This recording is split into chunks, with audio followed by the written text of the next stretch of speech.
Hi అందరికీ. Company law ఎగ్జామ్స్కి prepare అవుతున్నారా? లేదా ఒక కొత్త కంపెనీ స్టార్ట్ చేద్దామనుకుంటున్నారా? అయితే మీరు కరెక్ట్ ప్లేస్లో ఉన్నారు. ఈరోజు మనం కంపెనీలు అంటే ఏంటి, అవి ఎన్ని రకాలు, వాటి క్లాసిఫికేషన్స్ ఏంటి, ఇలా అన్ని విషయాలు చాలా సింపుల్గా, క్లియర్గా తెలుసుకుందాం. సో ఈరోజు మనం ఏమేం కవర్ చేయబోతున్నామో ఓ లుక్కేద్దాం. ఫస్ట్ అసలు కంపెనీ అంటే ఏంటో చూద్దాం. ఆ తర్వాత కంపెనీ టైప్స్, ముఖ్యంగా ప్రైవేట్ వర్సెస్ పబ్లిక్ కంపెనీల మధ్య తేడాలు, ఇంకా ఒక కంపెనీ తన ఫామ్ని ఎలా మార్చుకోగలదో కూడా డిస్కస్ చేద్దాం. ఇది మీ ఎగ్జామ్ రివిజన్కి చాలా హెల్ప్ అవుతుంది. Okay, let's start. First step, అసలు చట్టం ప్రకారం కంపెనీ అంటే ఏంటి? ఈ ఫౌండేషన్ సరిగ్గా అర్థమైతేనే మిగతా కాన్సెప్ట్స్ అన్నీ చాలా ఈజీ అయిపోతాయి. చట్టం ఏం చెబుతోందంటే, సింపుల్గా కంపెనీల చట్టం 2013 కింద రిజిస్టర్ అయినదే కంపెనీ. డెఫినిషన్ చాలా సింపుల్గా అనిపించొచ్చు, కానీ అసలు విషయం అంతా దాని క్యారెక్టరిస్టిక్స్లోనే ఉంది. అవేంటో చూద్దాం పదండి. ఇక్కడే ఉంది అసలు కిటుకు. ఒక కంపెనీ అనేది ఆర్టిఫిషియల్ పర్సన్, అంటే మనలాంటి మనిషి కాదు, కాని చట్టం దృష్టిలో దానికొక సొంత ఐడెంటిటీ ఉంటుంది. అందుకే అది తన పేరు మీద ప్రాపర్టీస్ కొనగలదు, లోన్స్ తీసుకోగలదు. ఇక లిమిటెడ్ లయబిలిటీ, ఇది చాలా ఇంపార్టెంట్ పాయింట్. అంటే ఒకవేళ కంపెనీకి లాస్ వస్తే షేర్ హోల్డర్స్ వాళ్లు పెట్టిన ఇన్వెస్ట్మెంట్ వరకే కోల్పోతారు. వాళ్ల పర్సనల్ ఆస్తులకి ఎలాంటి ఢోకా ఉండదు. ఇవే అన్మాట ఒక కంపెనీని స్పెషల్గా మార్చే ఫీచర్స్. ఓకే, ఈ బేసిక్ క్యారెక్టరిస్టిక్స్ అర్థమయ్యాయే కదా. మరి ఈ కంపెనీలు ఎన్ని రకాలుగా ఉంటాయి? ఈ ప్రశ్న మనల్ని నెక్స్ట్ ఇంట్రెస్టింగ్ సెక్షన్కి తీసుకెళ్తుంది. సరే, సెక్షన్ 2కొచ్చేసాం. ఇక్కడ మనం కంపెనీల ప్రపంచంలోకి ఇంకాస్త డీప్గా వెళ్దాం. ప్రతి బిజినెస్ నీడ్కి తగ్గట్టుగా ఎలాంటి కంపెనీ టైప్స్ ఉన్నాయో చూద్దాం. ఫస్ట్, లయబిలిటీని బట్టి కంపెనీలని ఎలా విడదీశారో చూద్దాం. అన్లిమిటెడ్ కంపెనీలో కంపెనీ అప్పులకి మెంబర్స్ వాళ్ల పర్సనల్ ఆస్తులు కూడా అమ్మాల్సి రావచ్చు. ఇది చాలా రిస్క్ కదా, అందుకే ఇలాంటివి చాలా రేర్. మరోవైపు 1 పర్సన్ కంపెనీ లేదా ఓపీసీ పేరులోనే ఉంది, ఒకే వ్యక్తితో నడుస్తుంది. ఇది సోలో ఎంటర్ప్రెన్యూర్స్కి, స్టార్టప్లకి భలే హెల్ప్ అవుతుంది. ఇక అందరికీ తెలిసినవి ప్రైవేట్ పబ్లిక్ కంపెనీలు. వాటి గురించి మనం తర్వాత డీటెయిల్డ్గా మాట్లాడుకుందాం. ఇప్పుడు కంట్రోల్ ఇంకా ఓనర్షిప్ ఆధారంగా చూద్దాం. ఒక పెద్ద కంపెనీని హోల్డింగ్ కంపెనీ అంటాం. అది ఇంకో కంపెనీలో 50% కంటే ఎక్కువ షేర్లు కొంటే ఆ చిన్న కంపెనీని సబ్సిడరీ అంటాం. బెస్ట్ ఎగ్జాంపుల్, టాటా మోటార్స్ అనేది హోల్డింగ్ అయితే జాగ్వార్ ల్యాండ్ రోవర్ దాని సబ్సిడరీ. అలాగే గవర్నమెంట్ కంపెనీ అంటే పేరులోనే ఉంది, కనీసం 51% వాటా ప్రభుత్వానిదే. ఉదాహరణకి State Bank of India.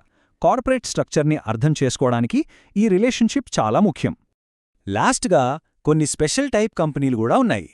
Listed company అంటే దాని షేర్లు స్టాక్ ఎక్స్చేంజ్లో లిస్ట్ అయి ఉంటాయి. మనం వాటిని కొనొచ్చు, అమ్మొచ్చు. రిలయన్స్ లాంటివన్నమాట.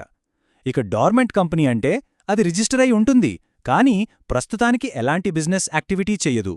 ఫ్యూచర్ ప్రాజెక్ట్స్ కోసం దీన్ని పక్కన పెడతారన్నమాట. సో ఇన్ని రకాలు చూశాం గదా. ఇక్కడొక పక్కా ఎగ్జామ్ క్వశ్చన్ వస్తుంది. అసలు ప్రైవేట్ కంపెనీకి, పబ్లిక్ కంపెనీకి మధ్యున్న తేడా ఏంటి? ఈ రెండింటి మధ్యున్న కీ డిఫరెన్సెస్ని ఇప్పుడు క్లియర్గా చూసేద్దాం. Okay, section 3, private versus public కంపెనీలు. రండి, ఈ రెండింటినీ హెడ్ టు హెడ్ కంపేర్ చేద్దాం. ఇది చాలా ఇంపార్టెంట్ సెక్షన్, ఎందుకంటే బయట మనం చూసే చాలా బిజినెస్లు ఈ రెండింట్లో ఒక కేటగిరీ కిందకే వస్తాయి. ఈ టేబుల్ చూస్తే మనకి మొత్తం క్లారిటీ వచ్చేస్తుంది. చూడండి, ప్రైవేట్ కంపెనీలో మ్యాక్సిమం 200 మెంబర్స్ మాత్రమే ఉండొచ్చు. ఇంకా షేర్లని ఫ్రీగా అమ్మలేరు, అందుకే దాన్ని ప్రైవేట్ అంటాం. కానీ పబ్లిక్ కంపెనీలో మెంబర్స్కి లిమిట్ లేదు, వాళ్లు పబ్లిక్ నుంచి డబ్బులు కూడా తీసుకోవచ్చు ఐపీఓల ద్వారా. అందుకే వీటికి రూల్స్, రెగ్యులేషన్స్ చాలా స్ట్రిక్ట్గా ఉంటాయి. నెక్స్ట్, ఇంకో చాలా ఇంపార్టెంట్ కంపారిజన్, చాలామంది కన్ఫ్యూజ్ అయ్యే ఏరియా ఇది. కంపెనీకి, పార్ట్నర్షిప్ ఫర్మ్కి మధ్య తేడా ఏంటి? రెండూ ఒకటి కాదు, చాలా డిఫరెన్స్ ఉంది.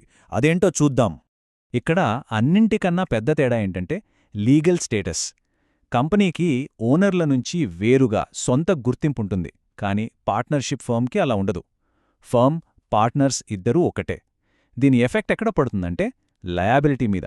కంపెనీలో లయబిలిటీ లిమిటెడ్, కానీ పార్ట్నర్షిప్లో అన్లిమిటెడ్. అంటే ఫర్మ్ చేసిన అప్పులకి పార్ట్నర్స్ తమ సొంత ఆస్తులు కూడా అమ్మాల్సి రావచ్చు. ఈ ఒక్క పాయింట్ చాలు ఏ బిజినెస్ స్ట్రక్చర్ ఎంచుకోవాలో డిసైడ్ చేయడానికి. సో మనకిప్పుడు టైప్స్ అన్నీ తెలిసే కదా. మరి ఒక కంపెనీ తన ఫామ్ని మార్చుకోగలదా? ఖచ్చితంగా మార్చుకోగలదు. బిజినెస్ పెరిగే కొద్దీ, అవసరాలు మారే కొద్దీ కంపెనీలు తమ రూపాన్ని మార్చుకుంటాయి. అదెలాగో ఇప్పుడు చూద్దాం. ఇక మన ఫైనల్ సెక్షన్కి వచ్చేశాం. కంపెనీలు తమని తాము ఎలా ట్రాన్స్ఫార్మ్ చేసుకుంటాయి, ఈ ప్రాసెస్ ఏంటో చూద్దాం. ఒక కంపెనీ తన ఫామ్ మార్చుకోవాలంటే దానికి ఒక పద్ధతి ఉంటుంది, ఒక ప్రాసెస్ ఫాలో అవ్వాలి. ముందుగా షేర్ హోల్డర్స్తో మీటింగ్ పెట్టి ఒక స్పెషల్ రెజల్యూషన్ పాస్ చేయాలి. తర్వాత కంపెనీ రూల్ బుక్స్ అయిన ఎంఓఏ, ఏఓఏలు మార్చాలి. అవసరమైతే గవర్నమెంట్ పర్మిషన్ తీసుకోవాలి. ఫైనల్గా రిజిస్ట్రార్ ఆఫ్ కంపెనీస్ అంటే ఆర్ఓసీకి ఫైల్ చేస్తే వాళ్లు మనకి కొత్త సర్టిఫికేట్ ఇస్తారు. ఇదంతా పక్కా లీగల్గా జరగాలి. ఎక్కువగా జరిగే కన్వర్షన్స్ ఈ రెండే. ఒకటి, ప్రైవేట్ నుంచి పబ్లిక్గా మారడం. బిజినెస్ బాగా పెరిగి పబ్లిక్ నుంచి ఫండ్స్ రైజ్ చేయాలనుకున్నప్పుడు ఇలా చేస్తారు. దీనికి ప్రాసెస్ కొంచెం సింపుల్గానే ఉంటుంది. కానీ ఒక పబ్లిక్ కంపెనీ ప్రైవేట్గా మారాలంటే మాత్రం సెంట్రల్ గవర్నమెంట్ అప్రూవల్ కంపల్సరీ. ఎందుకంటే ఇందులో పబ్లిక్ డబ్బు ఇన్వాల్వ్ అయి ఉంది కదా. సో ఇన్వెస్టర్ల ప్రయోజనాలను కాపాడటానికి గవర్నమెంట్ చాలా జాగ్రత్తగా ఉంటుంది. ఈ కొటేషన్ మొత్తం సారాంశాన్ని ఒక్క మాటలో చెప్పేస్తుంది. కంపెనీ కన్వర్షన్ అనేది కేవలం లీగల్ స్టేటస్ మార్చడమే కాదు, అలా మారుతున్నప్పుడు కూడా షేర్ హోల్డర్సు, క్రెడిటార్సు ఇంకా పబ్లిక్ ఇంట్రెస్ట్ని కాపాడాలి. సో ఇది ఫ్లెక్సిబిలిటీకి, ప్రొటెక్షన్కి మధ్య ఒక పర్ఫెక్ట్ బ్యాలెన్స్ అన్నమాట. సరే, ముగించే ముందు ఒక ప్రశ్న. మనం కంపెనీని చట్టం దృష్టిలో ఒక పర్సన్ అంటున్నాం కదా, అలాంటప్పుడు దానికి కేవలం లాభాలు సంపాదించే బాధ్యతే ఉందా, లేక సమాజం పట్ల, ఎన్వైర్న్మెంట్ పట్ల నైతిక బాధ్యతలు కూడా ఉంటాయా? దీని గురించి ఆలోచించండి. ఈరోజు మనం చర్చించుకున్న విషయాలు మీ ఎగ్జామ్ ప్రిపరేషన్కి, అలాగే కంపెనీల ప్రపంచాన్ని అర్థం చేసుకోవడానికి హెల్ప్ అయ్యాయని ఆశిస్తున్నాను. Thank you.